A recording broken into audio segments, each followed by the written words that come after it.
Jutros je kolega Asim Husanović pokrenuo jednu priču o AI asistiranom razvoju i njegovim problemima i pitanjima.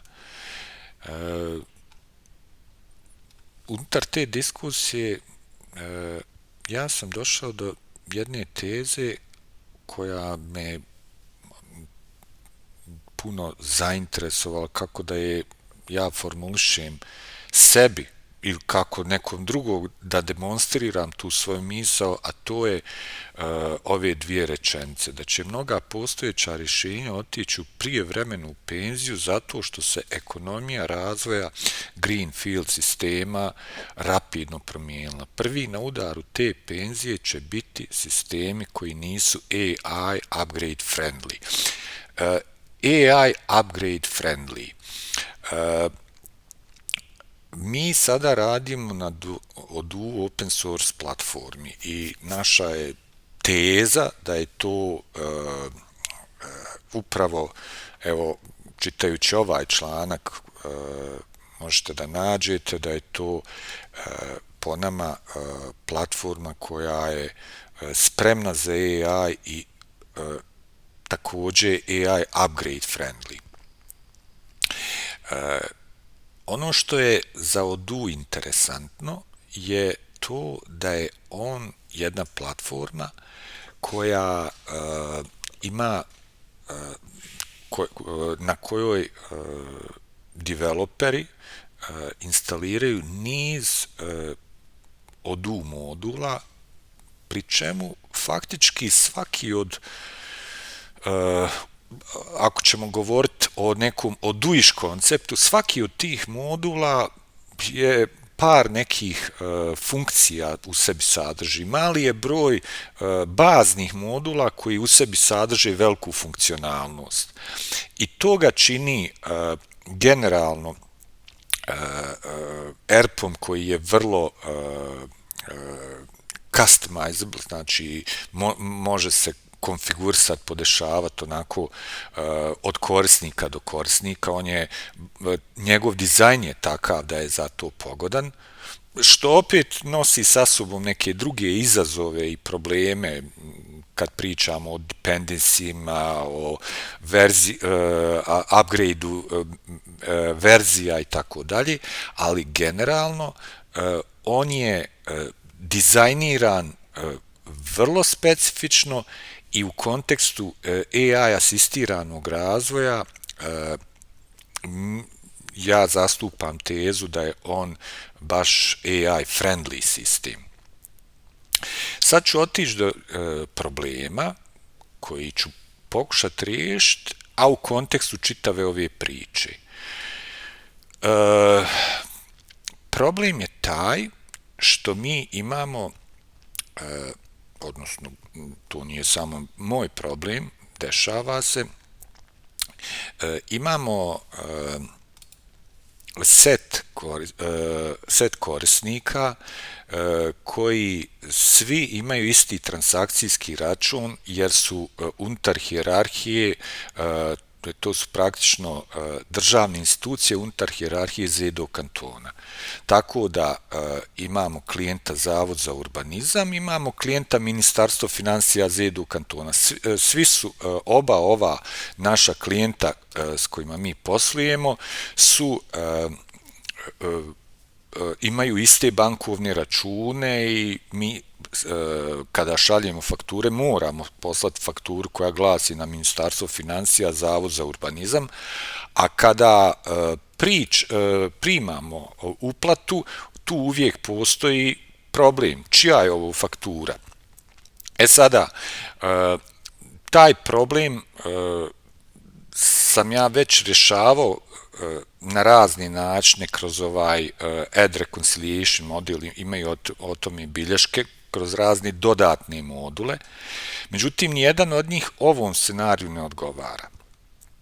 Ja sam jutros krenuo u sesiju razvoja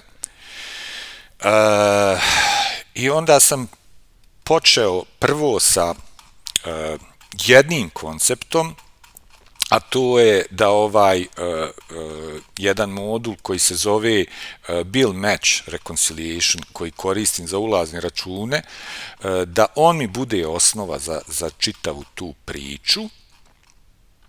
Znači, gdje praktično je moj prompt sa Claudeom rezultirao ovim zahtjevom da se unutar tog modula doda mečiranje izlaznih faktura kojima se podudara bankovni račun neke izlazne fakture i trenutna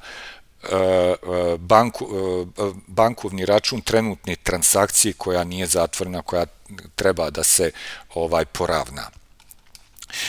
Claude je to napravio, evo ovdje.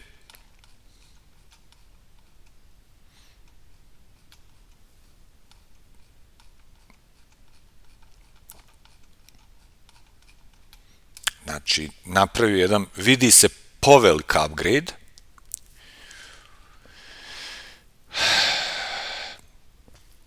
Pa je dodao novi user interface dio, svašta je tu bilo. Međutim, kad je on to završio, u tom procesu on je radio, ja sam razmišljao. Sad dolazim do te tačke kako je ovaj proces za mene kao developera tekao. Znači, on je radio posao, kodirao je i na kraju je to završio. I rekao, evo, pravim upgrade, objašnjava ovdje šta radi. Da bi na kraju ja rekao ovo. Sad zamislite šta bi bilo da je ovo bio neki kolega developer koji je 2-3 dana radio, gdje ja jednostavno kažem, ok, ali ja uopšte nisam dobro specificirao. Znači, u tom momentu ja sam se fokusirao na ulazne račune, izlazne i onda tokom te generacije sjetio sam se, ali čekaj malo, ja nikad kao korisnik ne idem u izlazne račune pa kažem gde vidi ima li uplata, nego uvijek idem u banku i gledam neki otvoreni račun. I praktično ja dajem zadatak, slušaj, Claude, ovo što sam ti predložio nije dobra ideja, idemo skroz drugačije i sada ja njemu objašnjavam šta da se to uradi. Iskoristi drugi modul kao taj logiku koju si primijenio kod ovog modula umiksaj i napravi treći modul koji ćemo zvat kako sam ga, match bank out invoice, bla, bla, bla. Sad, znači, šta se tu desilo? Desio se jednostavno moj proces razmišljanja, analiza, mentalna dok je Claude radio i to je baš idealan scenarij. Ovo je ovaj programirski posao koji on napravio je jeftin, znači to je nešto što mene uslovno rečeno ne košta, to nisu nikakvi troškovi. I onda ulazimo u drugi scenario rješavanja, gdje krećemo sa skroz novim modulom, nova priča, on je odličan u paternima, znači kad mu kažeš da iskoristi pattern ovaj sa ovim, on to sjajno radi i pravi ovaj modul. Odmah vam kažem, ja ga još nisam ni probao, znači to je sada, sad mu kažem, ok, postiraj ga, komituj ga, stavi ga u Git i instališi ga na produkcijski server. Ovdje sam se par 10 minuta najviše vremena potrošio kad me on pitao, ok, instalirao sam, međutim, on nije njega do kraja instalirao, radi se o novom modulu i tu treba ja vam prijavljujem, nema dugmeta novog, da bi na kraju on utvrdio da jedan switch ovdje treba na serveru, znači eksplicitno da se kaže install modul, ali generalno taj proces ne uzima puno vremena.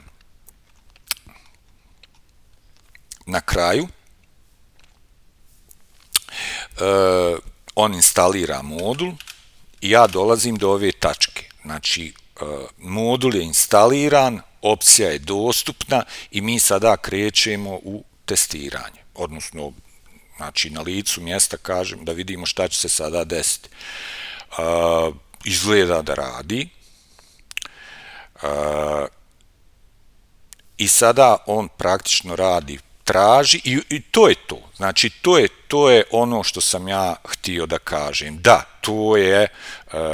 to nije ZEDO kanton, to je Zavod za urbanizam, jer ta faktura postoji, odaberi, reconcile, a on kaže da je ok, vjerovat će mu i da, znači magija se desila.